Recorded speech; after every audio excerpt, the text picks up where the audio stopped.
this is fantastic from the Australians. They've kicked away. They've got gas in the tank. They're 3 parts of the boat. They're ahead of the Romanians and France and Great Britain. The Australians look like going for back-to-back gold. 200 metres to go now for the Australians. They're charged. They're charging. They're lifting the boat out of the water. Look at the paddles. Britain finishing fast. Britain coming up on them, but the Australians have got a little bit left. I think they've got to lift it. They have to lift it now. Britain coming at the Australians. Can they hang on? It's Australia and Great Britain. Over on the far side of the course. There are challenges from everywhere. And they just get there. 2 tracks to go. Yes, go to Australia. Fantastic effort. I think France has come in second, but Australia has won back-to-back gold in the Awesome Foursome. You little rippers!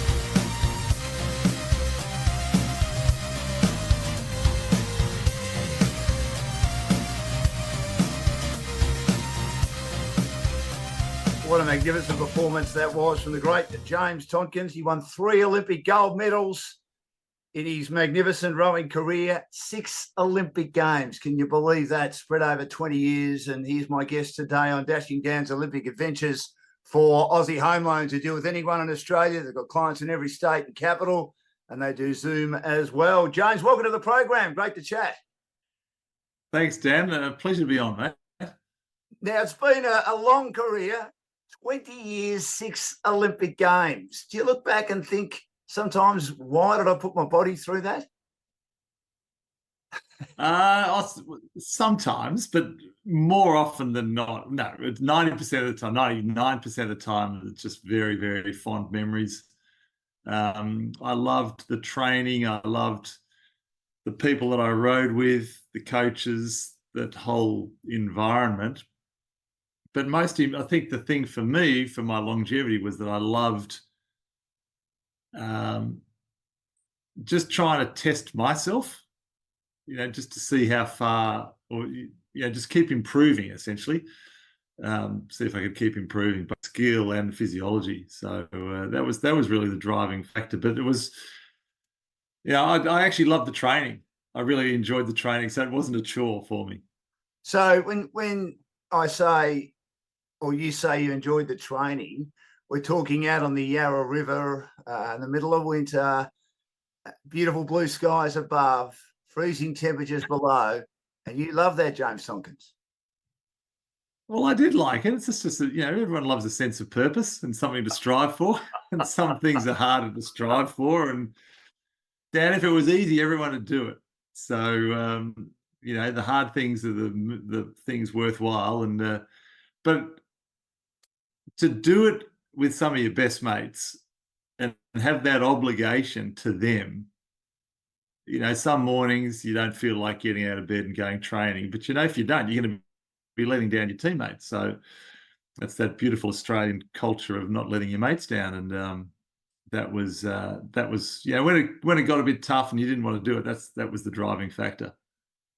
And was that at the end? Mind you, you were 43 by the time that came, or were there other times in between Olympic campaigns? No, I think probably in the middle was when you start to get to a bit of a grind. At the end, I was like a kid again. I had the chance. I was married and we had 3 children, and my wife was unbelievable to say, go for it. That's who you are, and that's what you do. So go for it. So I was almost like a kid again, being able to go up to the Institute of Sport and knowing it was my last couple of years, and to actually really, really enjoy just being a pure athlete, not an athlete who's working and a father, but just having the ability to go to the AIS. My wife and kids were still back in Melbourne, and just to be able to concentrate solely on that. So it was almost like the start was super exciting,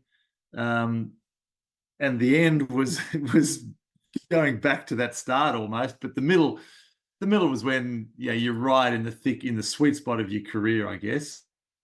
We're going really well in the 4s and then the pairs as well with Drew, and it was never a hardship, but it just it's hard work. It's a really, really tough sport, and sometimes it gets a bit of a grind. You're the only rower who has won a world championship in all sweep events. So the 5 sweep events. Explain to those that don't quite understand the sport of rowing, the technical aspects of that. How difficult is that to do, to go from one boat to another? Well, there's 2 forms of rowing. There's sculling. So that's me with 2 oars, 1 in each hand. So that's sculling. Or there's sweep, which is me with 1 oar. And obviously I need teammates with oars out the other side to make the boat go straight. So I was a sweep rower, and I started in the 8 and we won a world championship in the 8, and then we got into the 4. So sorry, Dan, there's 5 events. So there's the 8, there's 2 4s, a coxed and coxless 4, and 2 pairs, coxed and coxless. And just to make it even more confusing, now at the Olympic Games, there's only an 8, a 4, and a pair. And the 4 and the pair are both coxless. So in the Olympics, they don't have those coxed smaller boats. So anyway, over an extended period of time, I was able to get myself into various boats. And the coxed 4 and the coxed pair, that was almost like an interim period getting back into the sport after the 96 Olympics. How different, sorry, James, how different is the coxed pairs and coxed 4s? Obviously, you've got a cox there, but it's not as simplistic as that compared to the coxless 4s and coxless pairs. Yeah, it's it's a hell of the boats without coxswains are a hell of a lot quieter because you don't have some little bloke or girl sitting in the bow yelling at you. You go faster without them because you got 55 kilos of extra weight. So, but it is and because of that weight, it's a very different feel. Like you wouldn't think, we're all 100 kilos and the boat's 50 kilos, for example. So you got in a 4, you've got 450 kilos. You add another 50 to that. So it's another 10% ish. And it actually makes quite a difference to the feel of the boat and the way the boat runs. So it actually is a little bit different in the way that you apply the power and how the boat responds to that. So it is a little bit different, but nothing that takes a long time to get your head around and work it out. James Tomkins is my guest on Dashing Dan's Olympic Adventures. 6-time Olympian, yes, 6-time Olympian. 3-time Olympic gold medalist, and he also won a bronze medal as well in the pairs. We're here for Aussie Home Loans. Our areas of expertise include purchasing a property, building a property portfolio, refinancing, debt consolidation, cash out, construction, pre-approvals, first home buyers, equipment loans, car loans, and personal loans. So you'd had success, obviously, at Carey Grammar in the 8s, or experience at Carey Grammar in the 8s, the King's Cup was your domain for a long, long time, the national championships in the 8s. You did okay in your first Olympic Games in the 8s. Was it always an aim to go into the 4s? Not necessarily. So back, so a little bit of a history lesson. Actually, you touched on Carey. Interestingly, Dan, our coach at Carey, or my coach at Carey, was Noel Donaldson. Yes. Who ended up being our coach in the 4s. So, obviously I had a fantastic coach at school, which was a great grounding. And then to have such a great friend and great coach when we were in the 4 in 92 and 96 was phenomenal. But a bit of a history lesson. So when I first started, the selectors, or Australian rowing and the selectors, prioritised the 8. That just seemed to be the normal thing you did.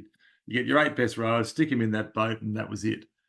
And it wasn't. So we raced in Seoul and came 5th, and we were a little, we were upset about that result. And we got back on the water in 1989. So that was 88. So 89. And remember the Berlin Wall came down. Yes. At that time. Mm.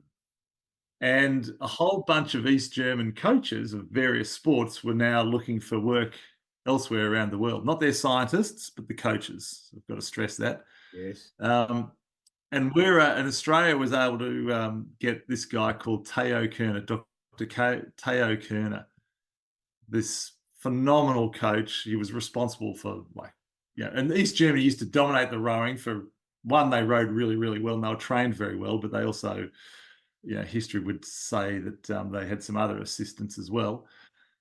But he came out, this coach that was he was responsible for like 70 Olympic and World Championship gold medals. Yeah. And he came out to Australia and he saw us rowing in the four. And he just told the selectors, don't worry about the eight, just leave these guys alone in the four and let them do their thing. And we'll make one or two changes. Made one change to the personnel. Nick Green came into the boat. And so it was this guy, Teo Kerner from East Germany, who'd come to Australia and lived here for 4 or 5 years before going off and coaching elsewhere, who saw us and saw the potential of us in that boat. So that was the real reason. And the change from just typically throwing everyone in the eight to actually looking at different boat classes and smaller boats and trying to put your best rowers in the best boat that's got the best chance of being successful. And so, and it worked. We won the World Champs in 1990, 91, and then Barcelona in 92. So all because of the Berlin Wall coming down and us getting this guy coming to Australia. Which obviously was fantastic for the sport. Sam Patton was in the initial crew. Was he disappointed? Yeah. Because he eventually went into the eights, didn't he? I think in 1992, and Nick came in. Yeah, that was... Yeah, that was super tricky. Fantastic friend of all of ours. Yeah. And we won. He was in the boat, the original four. He was in the boat and we raced down in Tassie in 1990 in Lake Barrington and won the World Championships there. But he was doing a medical degree at Monash. And he'd been taking forever doing the medicine degree because of all the training. And it got to the point where I think it was like the head of faculty said, listen, Sam, if you don't finish your course, you're almost going to have to go back to the start and start again because the curriculum's changed. And so he had to make the decision because of his studies to go back and miss 1991. And so Andrew Cooper came into the boat. And unfortunately for Sam, we won again at the World Championships in 1991. And so it was, the feeling was that we'd made a change to 91. We don't want to make another change to go back. We've got a winning crew, and let's not make another change when we actually don't need to. And that's essentially the reasons for that decision. But it was super hard. Like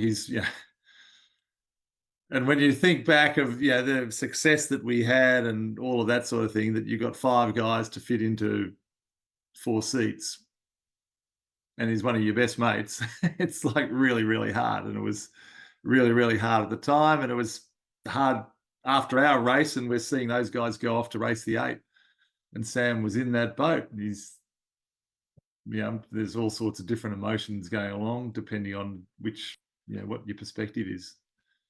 Did he finish? So that was really hard. Did he finish his medical degree? He's a doctor. Yeah. Yep. Oh, he's a very, very successful orthopedic surgeon now. Right. So, and we all see each other still very regularly, which is great. You're high achieving, you rowers, aren't you? I mean, there's quite a few doctors, lawyers, financial planners, people working in the financial servicing area like your good self. What is it about rowers and the fact that they're also successful away from the water and out of the boat? Because we don't get any money whatsoever from the sport. So, that probably helps. So you got to fend for yourself, Dan. We all, we did rowing at school, and then,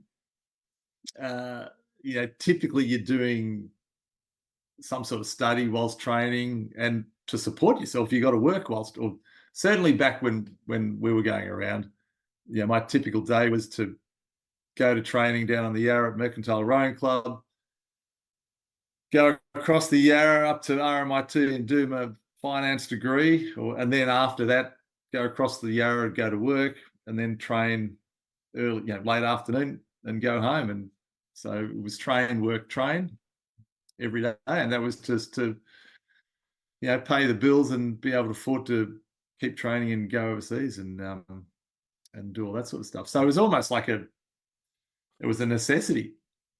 But I think also, like it is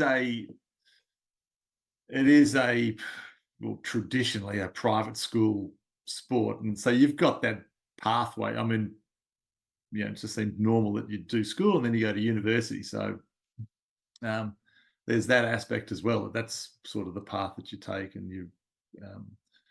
And I think it's a shame, Dan, that that's not the fact that I think one of the reasons why I and the other guys did the sport for as long as we did was because we had that balance in our lives.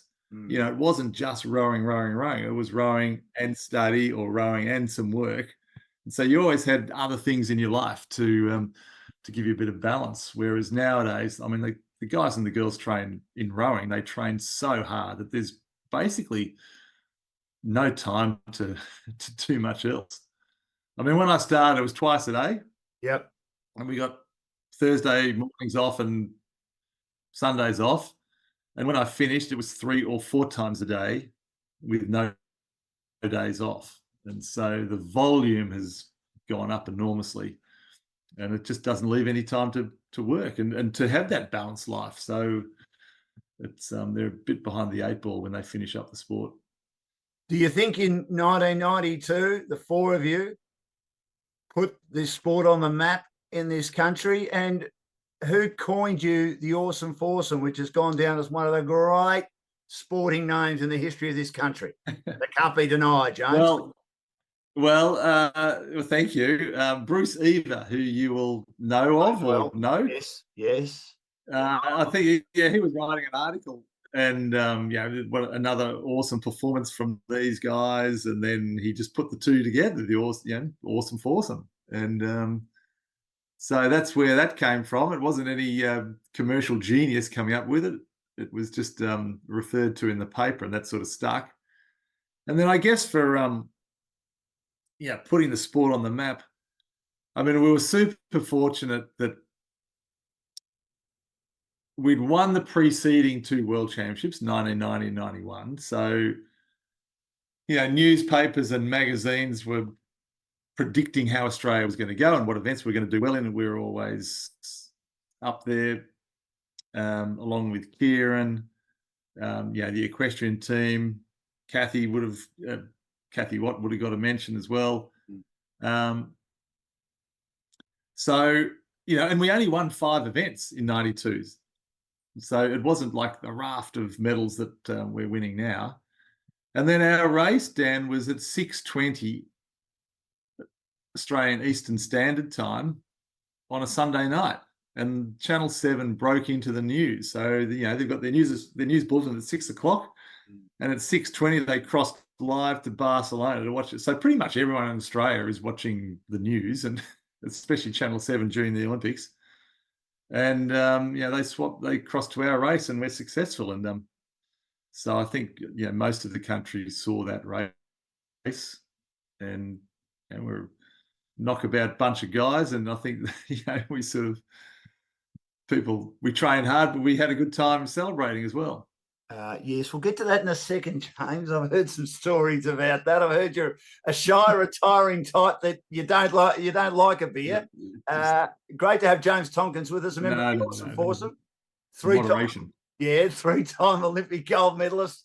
And we're here for Dashing Down to Olympic Adventures for Aussie Home Loans, who deal with anyone in Australia. They've got clients in every state and capital. True or false, James, regarding your celebrations, that when other athletes of the Australian team finish their events, you organise parties every night and you just got them to jump on to have the fun that you were having and to celebrate like you were celebrating, to ensure that everyone enjoyed your special moment? I believe there was a leader of that group, and I went to school with his brother, His name is his brother's name is John Mackay. His name is Mike Mackay. He sort of started all of that, and he was a bit like the Pied Piper, and everyone just jumped on. You had a great time together as the Australian team holistically. Yeah, well, I mean, rowing finishes in the first week. Yeah. And you've got swimming finishing in the first week as well. So in the village, you've got two really big sports that finish that first weekend. Yeah. So the competition's over that period. So the whole second week is is all track and field, which is phenomenal to go and watch, but also all the teams events. So you got the men's and women's hockey, you got soccer, you got the basketball, volleyball, all those big team events. And it is just this gathering mass of athletes that have finished their events that then go out and support all these other events. And you're having a great time supporting the other Australian teams, and then that rolls into the evening, and it's just this snowball of as more and more athletes finish, more and more athletes are joining the celebration of being there, the Olympic experience, supporting the other teams, Aussie teams, and you go to a World Championships in rowing, and there's just rowers. Yeah. Whereas obviously at the games, there's all of these other sports, and it's the first, it's once every 4 years we get to hang out with all these other superstars from the Aussie team, and phenomenal athletes, and so there's so much in common. You get on like a house on fire, so it's just this snowball of celebrating the experience and supporting the other teams, the other Aussie teams. Then you became popular outside the sport when you returned to Australia, and SPC jumped on board. Good move or bad move to do that commercial, James? Probably for your back pocket, a good move. How did it look doing that commercial?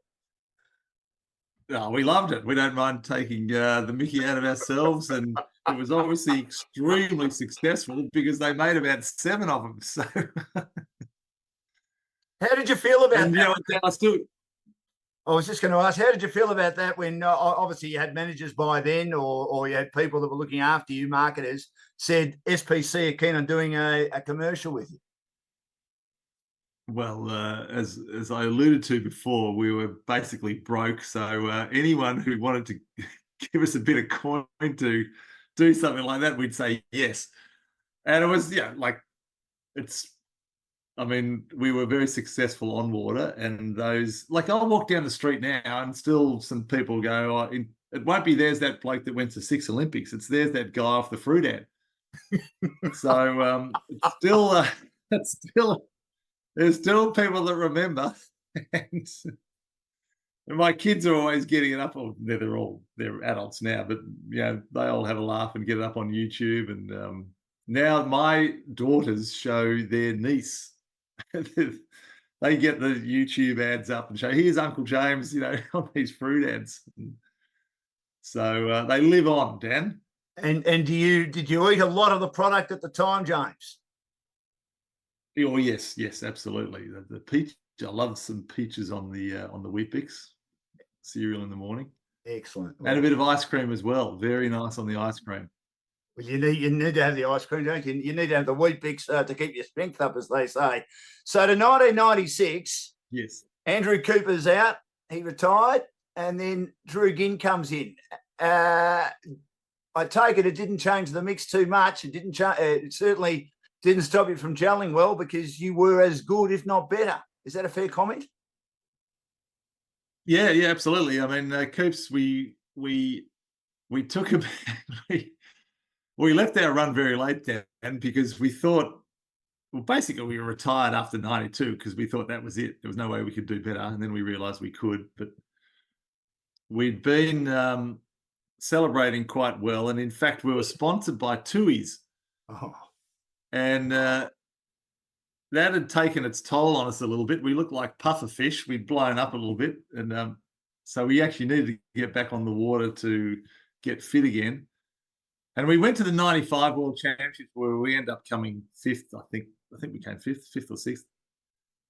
And Coops decided shortly after that he couldn't commit to another campaign for the Olympics, and so we had to find a replacement. And Drew Ginn was the obvious choice, and yeah, just seamlessly moved in. But interestingly, Dan, 4 years prior, so 1992, when I was preparing for Barcelona, I was actually coaching Scotch College first aid, and Drew was in that crew, and they won the Head of the River. Wow. So I coached him at school, and then 4 years later, he's sitting behind me in the Olympic final. And yeah, obviously with his record similar to mine, phenomenal athlete. Had a huge amount of success with him, and he's had success after I finished up. So yeah, he slotted in perfectly, and that 96 race was pretty much, well, actually was the only international race we won in the 4-year block in between 92 and 96. So we timed it to perfection. We almost left it a bit too late, but we got there. Were you confident going in, James, considering, as you say, you'd left your run late, you had a change in the boat, and you yeah, we were actually preparation? We were. We'd had it wasn't like 92. We'd won everything. We hadn't been beaten basically just going in. So it's almost like it's a different mindset. You know, in 92 it was almost like there's no upside. If we win, that's what we're supposed to do. If we lose, that's a disaster. Whereas 96, we were on this massive upward trajectory. I mean, we were flying going into it. But it was still, it was almost, the Italians were the favourites, the Romanians were right up there as well. So we knew we were up against it, but we knew if we were within half a length at the halfway mark, we'd win. And so our goal was just to be within that range. We knew we were faster than everyone else in the back half of the race, and so so that was the plan. And it was a really it was really satisfying to be able to put a plan into place and execute. The first time round, you sort of don't really know what you're doing. It's all a huge amount of nerves and anxiousness and tension. Whereas this time round, it was a little bit more calculated. I mean, obviously the nerves and the anxiety and the tension's going through the roof, but to lay down that performance when it really, really mattered was great. And we had like a second and a half or 2 seconds lead with about 300 metres to go, and we only won by 0.6 of a second. So we were blowing up like you wouldn't believe, but we hung on and got across the line. So was that for another snowballing celebration, Dan? Oh, I heard about that, yes. Just on that, were the celebrations bigger in 96 because of the fact that you hadn't had the preparation leading up to that compared to 92, and there was more like a feeling of, wow, we've done this, or was it similar to 92? You just had a good time again, James. Oh, that's similar. Given the boys could. Yeah. Similar, yeah. I mean, no, it was just, again, you're doing, again, so thankful and fortunate to be able to do it with some of your best mates. And, when you do it, to be able to share those experiences, to have other people that have gone through exactly what you've gone through. And even now, we, every now and again talk about it and different emotions. To be able to share that with other people is really cool. If you're an individual athlete, only you know what you've been through and what it was like to sit on that start line and to go through that and the various aspects of the race and what happened at the 500 metre mark and what happened at 1,000. Whereas when you do it with others, you've always got that shared experience, which I think is really cool. And that's what makes the reflections in that second week really, really memorable as well. The whole rowing team performed well in Atlanta, didn't they? So that would have been just as satisfying. Mm. Absolutely. I think it was our best games. Mm. I'm just trying to think of. Maybe Tokyo was actually pretty good. It was, but yeah, that was 92. We got 2 gold medals. 96 gold, a few bronzes, a few silvers, 2 gold because the women's pair got a gold Egan there. and Kate, yeah. Sydney, yeah, that's right. Sydney, no golds. Athens, yeah, we got one, and then yeah. Anyway, they've always, regardless of all, rowing's always been pretty strong for Australia, and 96 was definitely one of those ones that was right up there. Do you feel responsible for helping make Australia a strong entity in rowing, considering all the success? Yeah, I do, and we do. But I think it was not just the athletes. I think it's the decision to get Teo Kerner, the East German coach, to Australia to change the way the sport and the selectors thought. In the past, you just basically, the sport, you just get the biggest lumps of guys and girls and put them in the boat, whether they're athletic or not. And then sort of our era, skillful people. So instead of playing footy and cricket, there was another option of actually doing rowing. So you're getting these really good athletes that now were entering the sport. So you've got the size as well as the skill. So there was that different mindset. And then, again, going back to the selectors being brave, not to just dump all the best people in the 8, but actually really target specific boats. And have we got 4 really good people? Sure. Okay, let's whack them in the 4 and let's prioritize that. Or it might be a pair. So just a different mindset. And then I think once you get some success, other guys and girls down on the riverbank on the Yarra, they're going, wow, they see us train every day. Wow, they can do it. Well, maybe we can. And then there's just this, again, this snowball effect, not only in Victoria, but around Australia, that we can actually compete on the world stage. We can compete really successfully on the world stage. We've got some of the best coaches in the country, some of the best physiologists in the country up at the Institute of Sport, and athletes that can train all year round because of our climate. So you put all of that together, and a sports mad nation that loves the water. You put all that together, and people start to realise that we go well. We can go well, and we've seen that, and we'll see it again in Paris.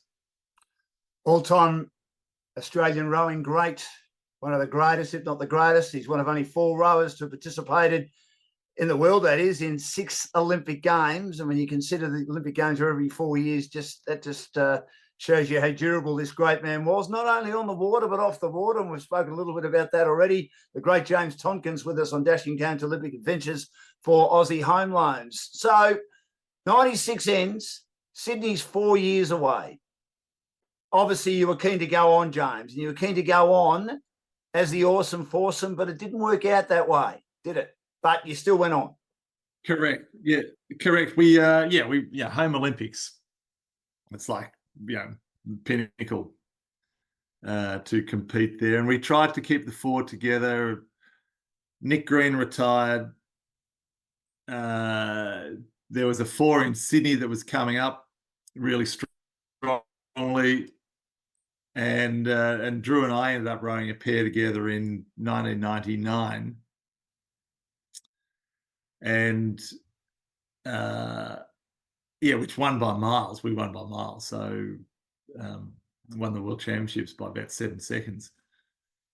So the selectors, it was a pretty simple decision. But it would have been, it would have been really nice because Steve Redgrave, of course, the legend in rowing, the Sir Steve Redgrave, who won 5 Olympic gold medals in a row. Yeah. His last games were Sydney, and he was in the 4.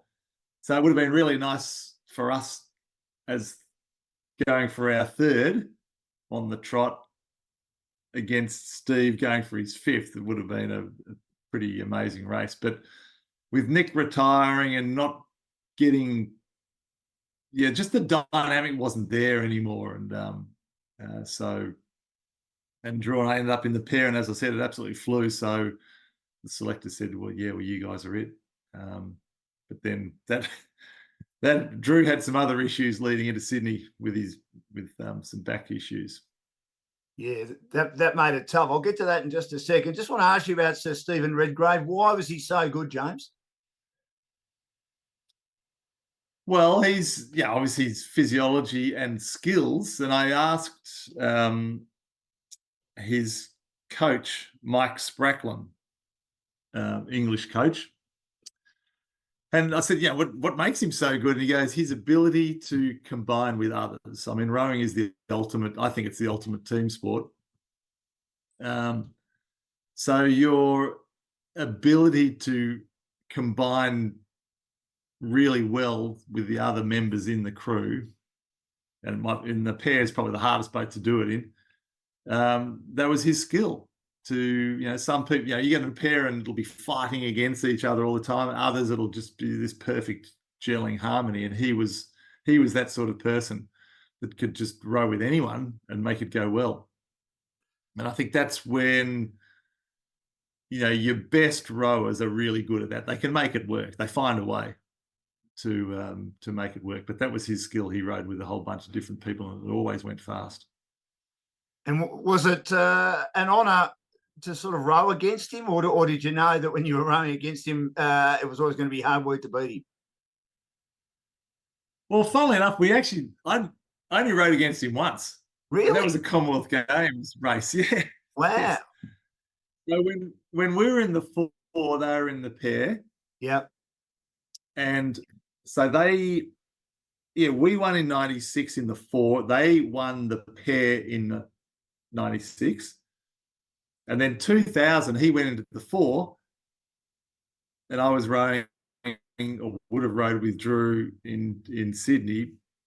So we went to the pair. So we actually never raced each other at World Championships or Olympic Games, which was quite convenient because, we race against each other. Someone's going to win and someone's going to lose. Correct. But two of the Probably greats. him. Oh, it probably would have been him, James. No, you've got to be confident. I hear you are confident. I know you well enough to know that you are confident through other people as well. Now, 2000, Drew got injured.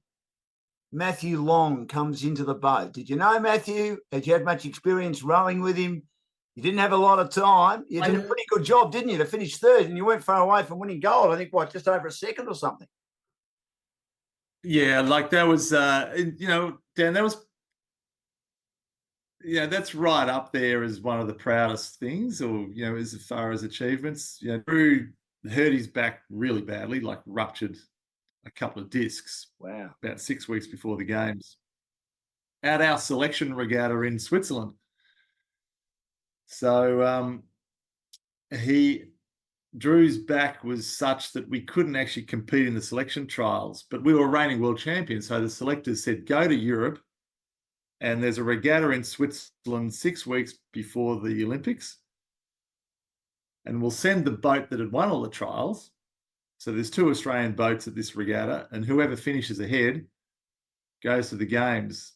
And we were warming up for the heat at this regatta, and the first warm-up piece we did, Drew ruptured 2 discs in his back and was in absolute agony. And so Matt Long actually jumped in, and we had a 15-minute warm-up for the heat. And we were talking about Steve Redgrave having to combine. Well, fortunately, both Matt and I can do that, and we were able to combine really well. And we ended up actually winning the regatta, unbelievably. And even more difficult was the fact that Longy actually rowed on the same side as me. So I row with my oar out the right side. Yes. And it's like writing left-handed. You can do it, but it's terrible. Well, Longy had to learn to row essentially left-handed. What, in 15 minutes? In a very short order. Was Pretty much, yeah. Amazing. James. We got through the heat. We won the heat. We won the semi, and then we won the final, and we got our spot into the game. So it was all that huge emotion through that, knowing that this is it for the Sydney Games. You know, you finish ahead of the other crew and you're going to the games. So there was a lot of emotion, Dan, I can assure you, mate. I'm an emotional person when it comes to racing, and close to tears the whole time. For the uninitiated, James, how difficult is it at such short notice? I mean, no one can learn how to write in their opposite hand in 15 minutes, as you sort of were using that as an analogy with changing the side of the boat that you row on. How tough is it to learn in 15 minutes before a race, knowing that your future involvement in a home Olympic Games, which you've been aiming for many years, revolves around Matt being able to learn how to row the other side of the boat? Yeah, and then the pair is one of the most unstable boats as well. So, I mean, Longy did a phenomenal job. You know, it's not. I mean, it's probably not as bad as writing left hand. I mean, you've got an idea of the movement and how to use your legs, but it's those fine motor skills of hanging onto the blade and making sure that it's going in at the correct angle. And it was pretty rugged the first few rows we had. But again, you know, it is the ultimate team sport, and it's the ability to, you know, I tried to give him as easy a run as possible so that he didn't have to worry about balancing the boat. All he had to worry about is putting the blade in the water, try, you know, get as much effort on as he could and take it out. And if we did that together, we had half a chance. And then, you know, we got through that heat, and so okay, we can do this. You know, it's not a complete disaster. Let's get through the semi-final. And we had another, you know, it was improved again in the semi-final, and then the next day we had the final. And so, you know, it's just, you know, it's sort of, you go through the, you know, the natural grieving process of, you know, woe is me, complaining, super upset, frustrated, blaming Drew, you know, blaming the world. But at some point, you just got to get on with it and go, okay, well, this is the situation. One of your best mates is really, really injured and probably isn't going to get a chance to go to the games full stop. We've still got a chance.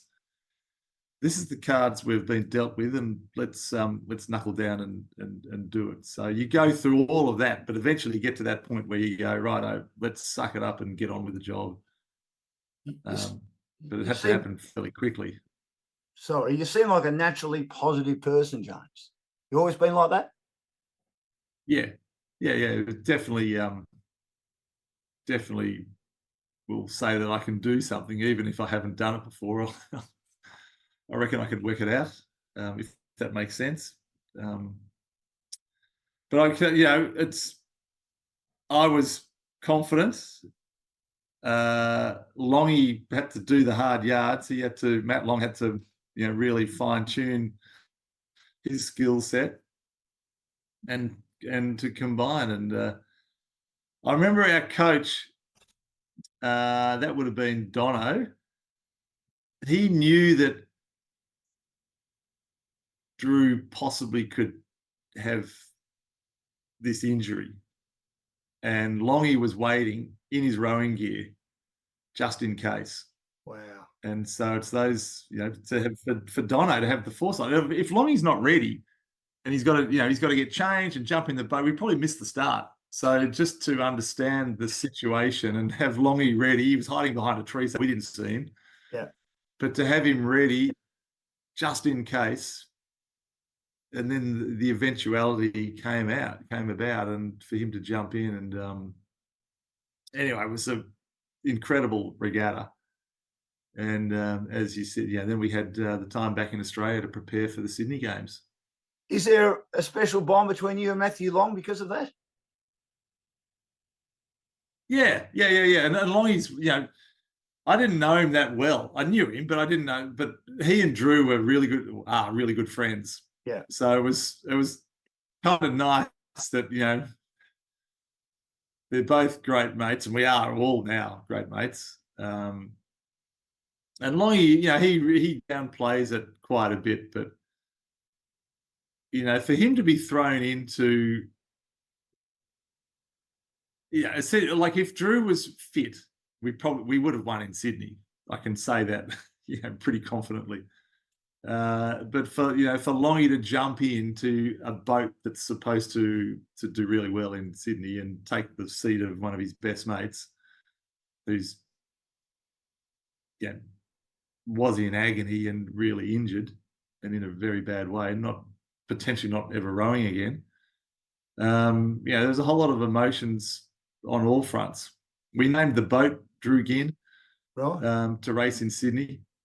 So there was all of that, beautiful sort of underlay of story in there, and and we gave it a really good crack in Sydney. And as he said, it was a super tight race. The French went bananas, and we couldn't respond to that. But I know, we know the course really well, and there's a drain on that Sydney course I think it's about 150 metres to go. Yeah. And we're in 4th position. And I remember seeing that drain going, there's no bloody way I'm not getting a medal, and just went all out that last 150, and Longy moved, he responded the same, and we just got over the line to get a bronze medal. So it was an amazing year. This is Dashing Dan's Olympic Adventures with James Tomkins, 3-time Olympic gold medalist. He also won a bronze medal in Sydney in 2000 in the pairs in rowing. James, what was it like racing in front of a home crowd in 2000? Oh, it's phenomenal.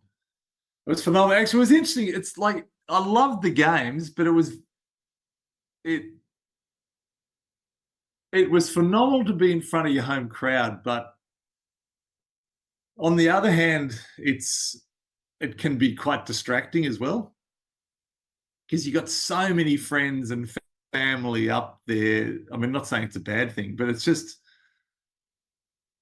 like it was awesome. I mean, the crowds were huge, and there was so much support, and Sydney was just phenomenal as far as the games is concerned. But I've just found it,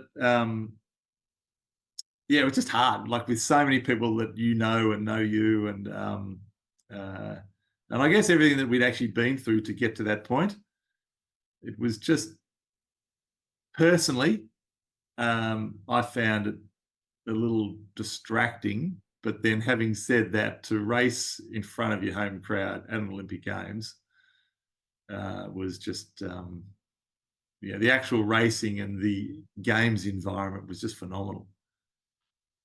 From the opening ceremony with 120,000 people in the stadium, and Sydney just turning it on like you wouldn't believe, and being so proud. Like, it was really a proud moment. Like, being an Australian, I think all of Australia was super proud of what we could actually put on when we really think about it and give it a good go. Even when Kathy's standing there with the cauldron, which sort of stopped It did. for a bit of time, I think, oh my God, this thing's going to stuff up, and then it got going again, and thank the dear Lord, But to be so proud that we could put something so incredible on that the rest of the world's watching. We've got the whole world here in Sydney, in Australia, and we put on this unbelievable event, and then to be actually compete in that event was a super proud moment. I know time's on the wing, James. I really appreciate your time for Aussie Home Loans, but I need to ask you about 2004. You were 35 in sporting terms. That's veteran. I know you played some footy as well, and your career's over by then. Did you still have unfinished business in 2004 because you wanted, with the greatest respect to Matthew Long, you wanted to participate in an Olympic Games in the pairs with your great mate Drew Ginn? Drew, so he went and got it. So he went and got his back operated on. I was actually 39 in that race, Dan. 35 after Sydney. Yeah. Yeah, 35 at Sydney, 39 in Athens. So Drew went and had his back operated on. The surgeon said, that's it. You're never going to row again. But Drew knows better than everyone, and he used rowing as rehab. Yeah.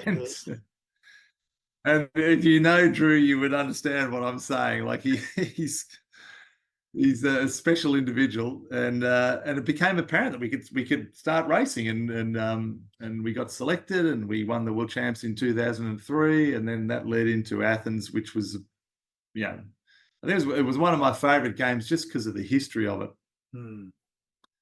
Athens, birthplace, or Greece, the birthplace of the games in antiquity, and then the birthplace of the modern Olympics in 1896.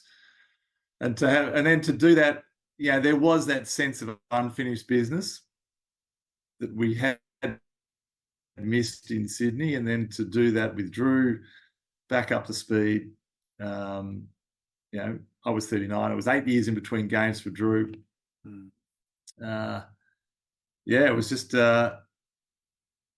it was really special. And it was a phenomenal race as well. We had, our wives were there, and our both sets of parents were there as well. And to be able to, we had enough of a margin where you can really, you're not sprinting madly we were sprinting, but it's not do or die to the finish line. You've actually got enough of a margin to enjoy crossing the finishing line and take it all in. So that was that was very nice, very, very nice. Did you think about retirement after that? If my memory serves me right, I think you were in retirement as your 40th birthday approached. But was there still an itch to be scratched, James? Obviously, there was. Well, there was. I mean, as I said at the outset, I enjoy the training. I enjoy the sport. I enjoy hanging around with really interesting, driven people. And I always thought that I could do one more, and physically and mentally I could. And then, as I mentioned, my wife Bridget, I remember talking to her, and because I knew it was going to be a huge burden on the family, on her in particular, with 3 small children and me going off gallivanting around the world. But to have her support, and for her just to say, like, straight up, yep, go. It's what you are. It's what you do. It's who you are. And who was she to deny me?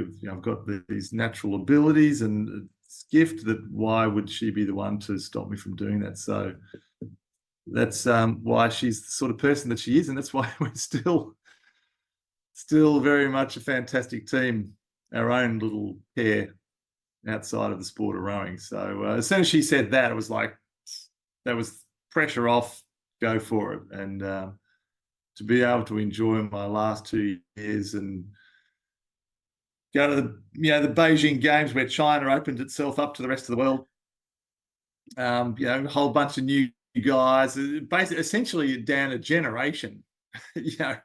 I'm one generation older than all of these guys. There was a guy sitting behind me half my age. Really? I was 42 and he's 21. Wow. So pretty exciting. And then, to carry the flag into the stadium and present the team to the rest of the world was, it's a bit of a cliche, Dan, when people say their heart's bursting out of their chest with pride. But honestly, when I was given the Australian flag and walked through that tunnel out into that stadium, it was just next level as far as Aussie pride. Seriously, I'm actually getting emotional talking about it now. Like, it was just, it was so amazing to present this team chock full of some of the best athletes in the country to China and the rest of the world. Was phenomenal. Did you have an inkling that you'd be carrying the flag, James? Or I keep hearing, and I was part of the 2018 Commonwealth Games team as part in the media department, and we had an inkling that it was going to be Mark Knowles, the hockey player, but I'm not sure the athletes did, or even the person or the people themselves. Did you have an inkling at all? Yeah, I knew I was a pretty good chance. 6 games, having won a few medals along the way. I thought I was up there with a good chance. And then when John Coates rang me the day before and asked me to do it, it was And interesting that he's been the chef for each of my 6 games. He was the chef de mission for each of those 6 games. So we're great friends. And for him to ask me to do that was really, really nice. But I had a pretty good idea that I would be, one of 2 or 3 in the mix. Any chance the pairs, or did you know that it was unlikely? I mean, Duncan Free and Drew went on to win a gold medal, which no doubt would have pleased you to see Drew get a chance to win his 3rd gold medal like you, or are you disappointed that as a mate mucking around saying, I wish you'd only won 2 and I've won 3, or you're rapt that he won it with Duncan Free, who's another one of our great rowers, isn't he? Yeah, no. I mean, no, I wasn't sure what I was going to do. Those 2 guys jumped in the boat straight after Athens and were successful straight away. So that was the path that we were taking.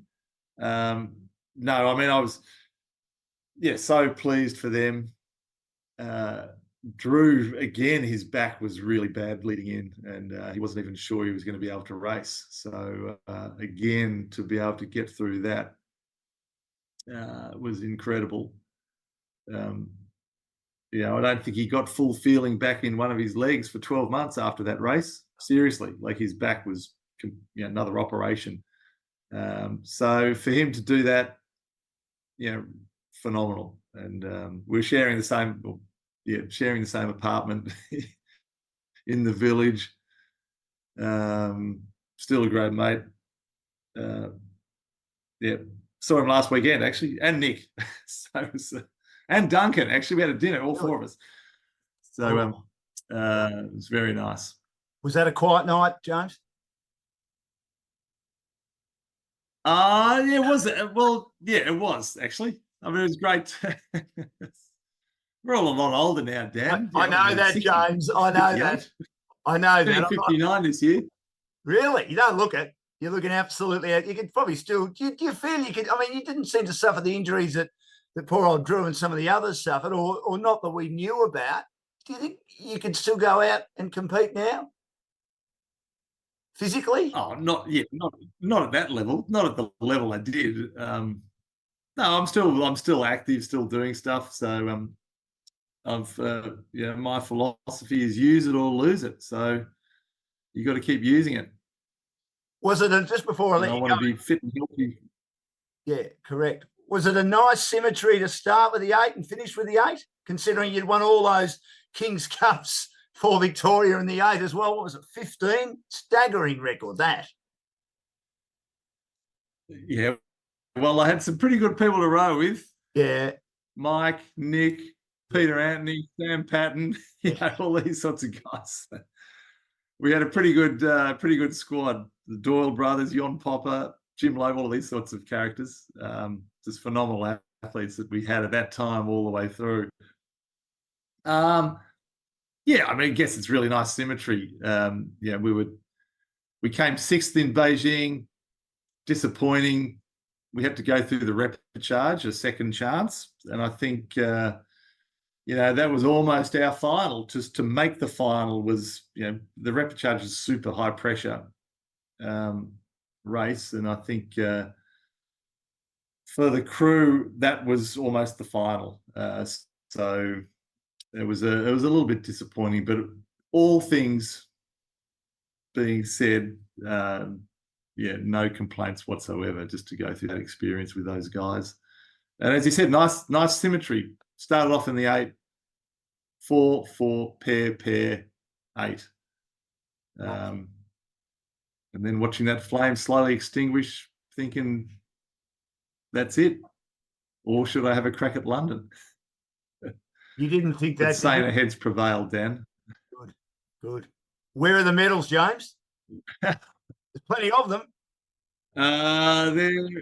Hey? There's plenty of medals. 4 of them at least. And then yes, I've got the World Championship medals hanging on a hook. Oh, good. Yeah, they're all hanging. I've got 7 of those. They're hanging on a hook on my mirror. Oh, in the bathroom, and the Olympic ones are in a box somewhere or other. What do you? I did have them at the Gallery of Sport. I've got them at home now. What do your daughters say about it all? When they were a bit younger, of course, when you were racing and when you finished, I mean, would they say, "Oh, my dad's a four-time Olympian"? Oh, sorry, four-time Olympic medalist, three-time gold medalist, six-time Olympian. No doubt, daughters are like with their dads. They think we're all embarrassing, don't they, James? But I'm sure deep down they'd be very proud of you. Oh yeah, like they are. They are. Um, they and when they were younger, they'd no, they are very proud, I think, and as they got older and older, they started to realise what was involved, and fortunately I was involved at the ISC as well, so they were able to tag along to a few Olympic Games and to see what it was all about. And they're super active as well into sport. They all gave rowing a go, and now all into basketball. I got one daughter over in the States playing in college over there.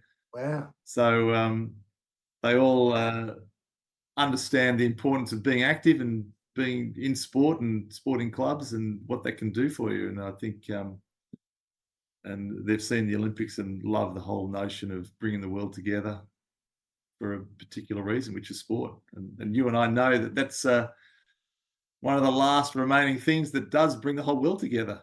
It does. Yeah, we still love it. I mean, you're looking forward to the games, and how do you think Australia will go in the rowing? They look pretty strong, don't they? Yeah, absolutely. The guys are really strong. The girls in particular. We've got our single sculler, Tara Rigney. Yeah. She's going really, really well. She will medal.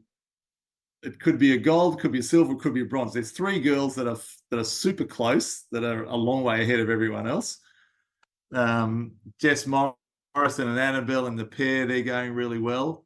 And I mentioned in the men's program, we used to prioritise the 8, then we went to the 4s and the pairs. Well, now we've gone back to the 8. They've made the 8 the priority boat. So we've put 3 guys out of the 4 that won in Tokyo. They're in the 8, as well as obviously the other 5 rowers and the coxswain. So I'm super keen to see how they go. Should be and the 8, it is the blue ribbon event up against the Poms, who will be super hard to knock off, but it should be a cracking race. But I think, we should have another really good a good regatta, definitely over in Paris, and I can't wait for it. Were you a good footballer, James? Could have you had a career as an AFL player if rowing wasn't your chosen sport, which in the end ended up being a great decision? I heard you were a good footballer. Yeah.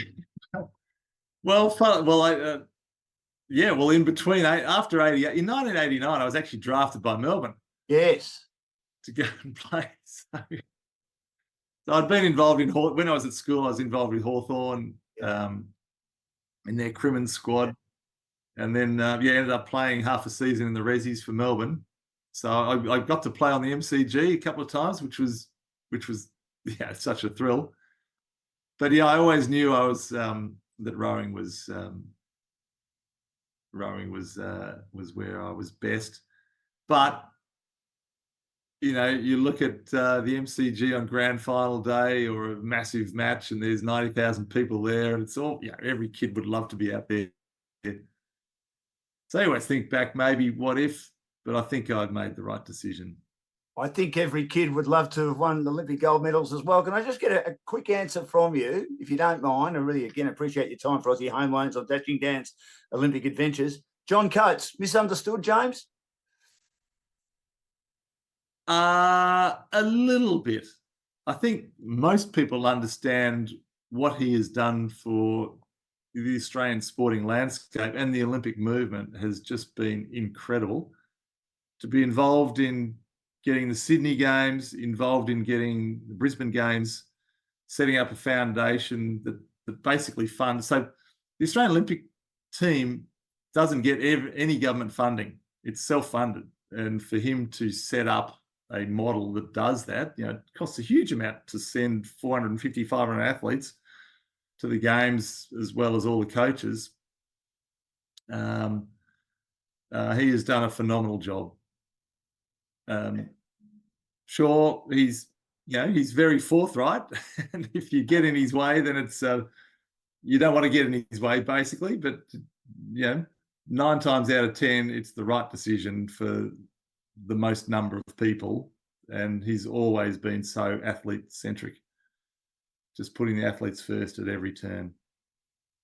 And Noel Donaldson, describe him as a coach.